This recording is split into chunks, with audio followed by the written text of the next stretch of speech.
Bienvenidos al episodio número 3 del Último Lumino, yo soy Tusogi. Antes de comenzar me gustaría dejar algo en claro. El episodio de hoy no busca emitir juicios de valor, ni ridiculizar creencias, ni criticar prácticas o tradiciones. La intención de este espacio es la de exponer y reflexionar sobre un tema que forma parte de nuestro folclore, de nuestra historia y de nuestra memoria colectiva, pero desde el respeto, desde la observación y también desde la escucha. Todo lo que se relata aquí nace desde registros históricos, testimonios y relatos culturales, y no pretende presentarse como una verdad absoluta. Este episodio existe para abrir preguntas, no para cerrarlas. Dicho esto, comencemos. Baja un poco la luz, yo soy Tusogi y esto es El Último Lumino. En Chile la brujería no se aprende en libros. No se anuncia ni se explica del todo. Se hereda en silencios, en advertencias a media voz, en frases como mejor no hablemos de eso. A diferencia de en otros países de Latinoamérica donde la brujería se mezcla con rituales visibles, santos populares o prácticas abiertas, en Chile ocupa otro lugar, uno más incómodo, más oscuro, más callado. Aquí la brujería no se muestra, se teme. Existen registros históricos, juicios, declaraciones, testimonios que quedaron escritos. Pero también existen otros registros, quizás más importantes, que nunca llegaron al papel. Los que se contaron en la cocina, los que no se contaron más de una vez, los que se cortaron antes del final. Mientras que en otros territorios la brujería fue absorbida por la religión o transformada en folclore, en Chile quedó suspendida en una zona gris, no completamente negada, pero tampoco completamente aceptada. Tal vez por eso cuando alguien se enfermaba sin razón, cuando algo se quebraba de un día para otro, cuando una desgracia parecía demasiado precisa, la pregunta no era si había brujería, sino quién estaba detrás. Este episodio no busca probar nada, no busca convencerte, solo recorrer una parte de nuestra historia donde el miedo, la fe y el silencio coexistieron durante siglos, y donde muchas veces creer o no creer no marcaba la diferencia. Porque la brujería en Chile no surge desde el espectáculo, sino desde la necesidad, desde la enfermedad que no sanaba, desde la muerte que llegaba sin aviso, desde el daño que no tenía explicación lógica. En comunidades aisladas donde el Estado no llegaba, donde la medicina era limitada y la religión no siempre daba respuesta, la brujería se transformó en una forma de explicación, pero también de control. No todos los brujos o brujas eran vistos como figuras malignas, algunos eran temidos, pero otros eran buscados. Sanar y dañar muchas veces eran dos caras de la misma moneda. La brujería también funcionó como una advertencia social, como límite, como un castigo invisible. Bastaba solo con que alguien fuera señalado o que su nombre resonara en voz baja para que el miedo hiciera el resto. Y aunque hoy podamos mirar esos relatos con distancia, hay algo que permanece ahí intacto. La sensación de que hay cosas que es mejor no provocar, no desafiar, ni nombrar más de lo necesario. Tal vez por eso, incluso ahora, cuando alguien dice que escuchó algo en la noche, cuando una historia se repite demasiado, cuando una advertencia viene de alguien mayor, ni siquiera preguntamos por qué, solo escuchamos. Y por si acaso, martes hoy, martes mañana, martes toda la semana. A lo largo de la historia, cuando el miedo necesitó un culpable, surgieron procesos, juicios y persecuciones que hoy conocemos como parte de la Inquisición. Momentos donde la sospecha bastaba, donde la diferencia se castigaba y donde creer o no creer podía marcar el destino de una persona. Y aunque solemos asociar esas historias a Europa o a Norteamérica, lo cierto es que Chile también tuvo su propio capítulo. No con hogueras multitudinarias ni juicios masivos, pero sí con procesos reales, con acusaciones formales, por personas juzgadas y castigadas por la sospecha de practicar la brujería. Durante el siglo XIX, especialmente en el sur del país, el miedo a la brujería dejó de ser solo un rumor y pasó a convertirse en una causa judicial. Se investigó, se interrogó y se condenó. Para muchos historiadores, este periodo funciona como un Salem chileno, un momento donde el temor colectivo, la ignorancia, el aislamiento y la necesidad de control se mezclaron de una forma peligrosa. En este episodio quise detenerme especialmente en dos tópicos de la brujería que llaman especialmente mi atención. A partir de estos dos tópicos nos iremos acercando a algo aún más incómodo: los relatos de personas reales.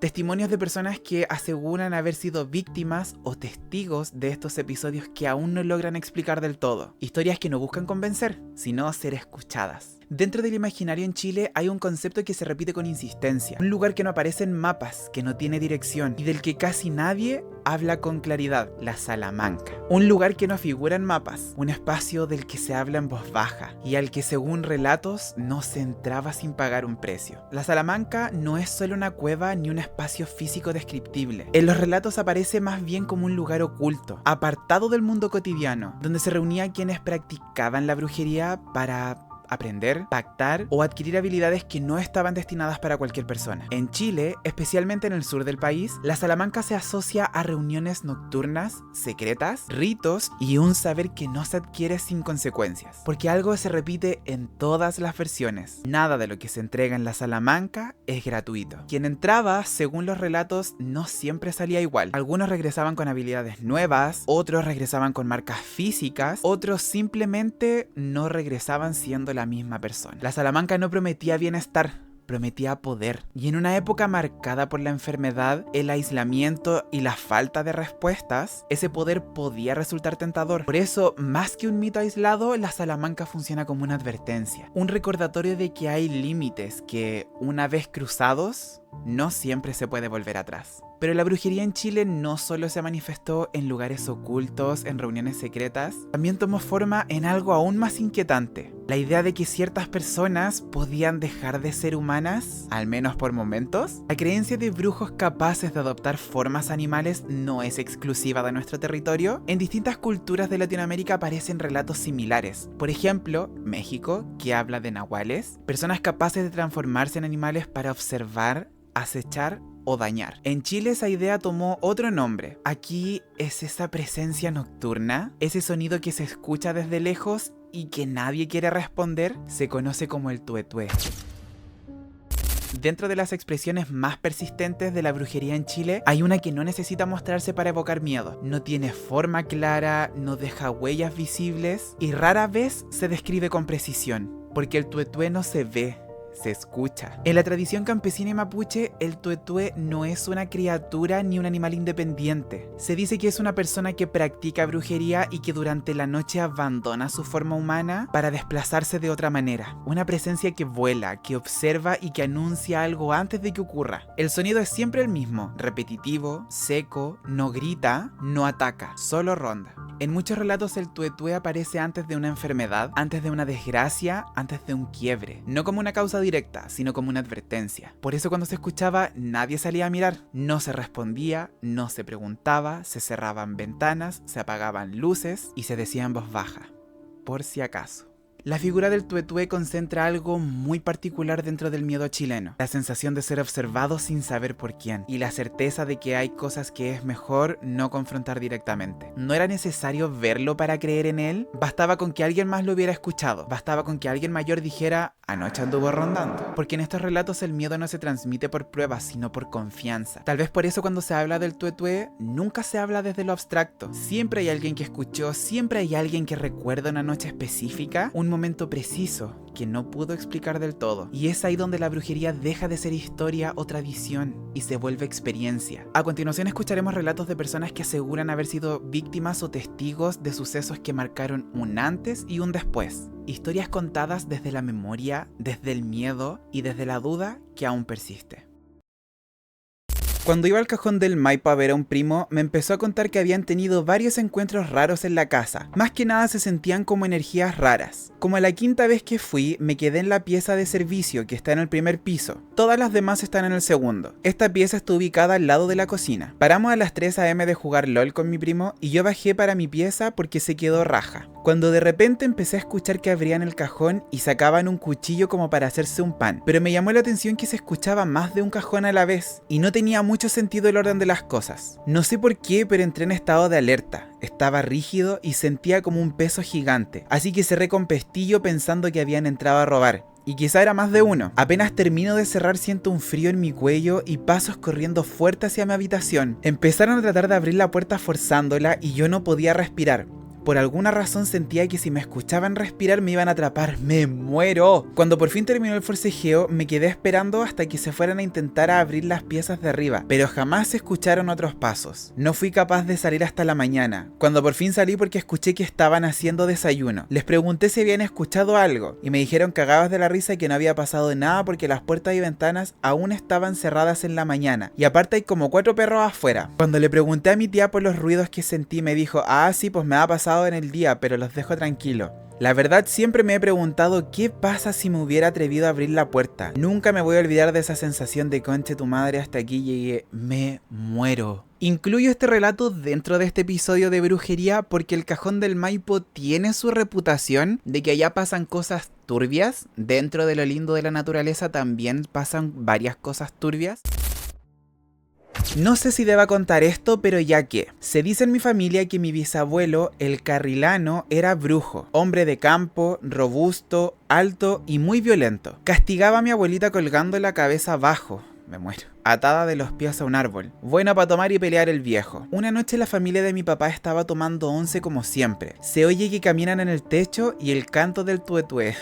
Me muero. Mi tata, que también era violento, le gritó chuchas para que se fuera. Inmediatamente se oye un estruendo contra el suelo terrible fuerte. Salen a ver y ahí estaba, el Carrilano, malherido y enredado en un alambre de púas. Dicen que cuando murió le heredó el don de la brujería a la tía Nono, una tía abuela. Esta señora tiene hartas anécdotas raras y siempre que se le ve infunde miedo. Además llega sin avisar siempre, del terror la viejuja. Hace no mucho tiempo, una tía soñó que la tía Nono le ponía las manos en el cuello y la ahorcaba. Despertó de golpe, llorando y con marcas en el cuello. Ahora la tía Nono está muy anciana, pero a alguien tiene que pasarle el don antes de irse al patio de los callados. Actualizo en unos años para contarle quién es el nuevo brujo en la familia. En una de esas soy yo. ¡Oh, qué cuático eso! Viendo aquí la publicación, no hay actualización, me queda la duda y como ese morbo de saber o de preguntar lo que siente la familia al saber que uno de ellos puede ser el próximo elegido, por decirlo de alguna manera. O de si además de solo tener como este aura, influye dentro del espacio cuando está pensando en reuniones familiares. No sé, me queda esa duda, pero lamentablemente este hilo no tiene una respuesta.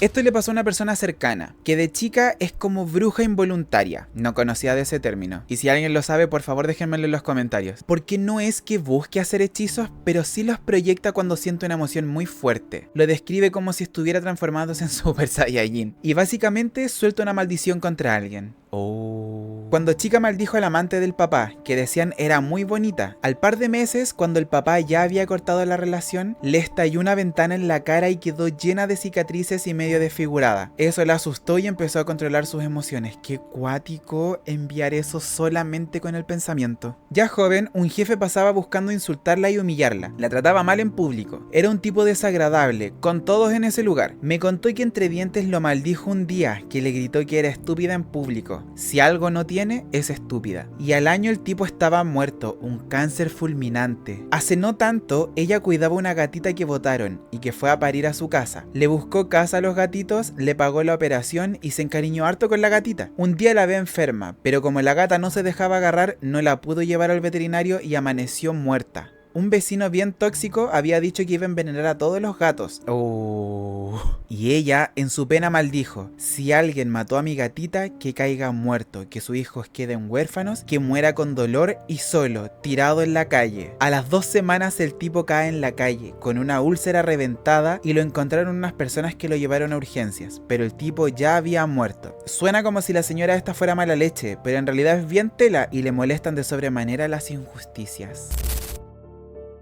Hace un tiempo yo andaba de lo más bien pasando la hora y entré a mirar weas a un local y la locataria, que estaba viendo tele, se me acerca y me dice algo como: disculpo por molestar y por ser metiche, ¿pero estás bien? Es que de repente como que sentí algo raro y justo entraste. Me quedo pensando como 3 segundos mientras me mira y continúa: si tienes algo, no tienes por qué creerme, pero algo te está pasando y llevas ya mucho tiempo con eso. Parece que estuvieras buscando algo. Toma esto mientras hasta que lo puedas superar. No es necesario que me pagues. Y se pone a buscar algo y me pasa una medallita con una moneda de 500, todo amarrado con hilo rojo. Justo como un mes antes me habían diagnosticado depresión. Las gitanas casi siempre me hacen el quite, excepto cuando una más o menos joven se me acercó y empezó con la típica de que si le doy algo de plata, después esta va a volver multiplicada. Hasta que llega la gitana senpai y le dice que no se meta con gente como yo, porque le va a traer mala suerte o no sé qué a la familia. Y yo quedé ahí como what the fuck. Sé que tengo resting bitch face.